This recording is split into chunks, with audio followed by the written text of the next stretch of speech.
So for yourself, what's the best piece of advice you've ever had?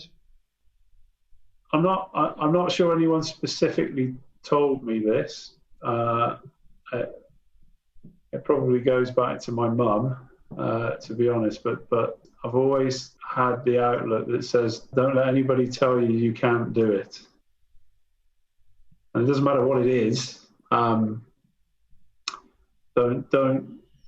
if there's an obstacle there, just remove the obstacle. Find solutions, don't find problems. So, but ultimately, don't let anyone tell you you can't do something.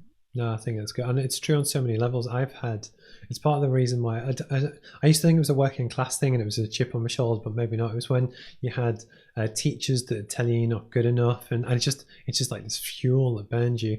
And then likewise, for entrepreneurs, for business, there'll be many times over the years when things might have looked bleak, and you're like, do we call it quits? And it's that incessant drive to kind of keep going. So no, I think that's good. And it's also very inspirational. Again, using the fab analogy, anyone from anywhere can go on and do incredible things. So I think that's class. And then related to this, if you were to give advice to your younger self, and it can be any age, any part of your career, you said before about the guy that just started in business, what would it be? Do a few courses on financial management.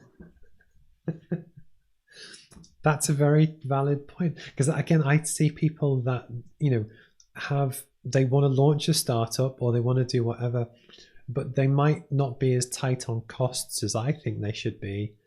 And it's learning your craft, and so I think that's actually a very good, simple but very good one, which is applicable to every business at every size, doesn't matter who you are.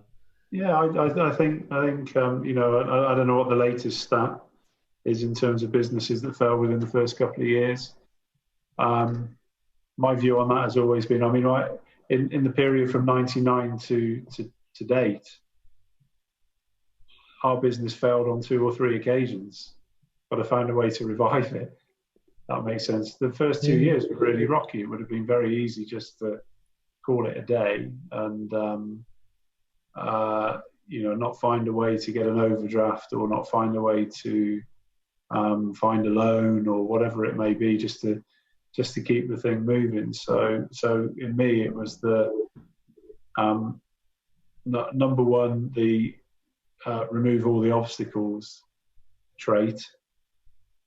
But equally, if the financial management knowledge hadn't also kicked in, it wouldn't have made any difference.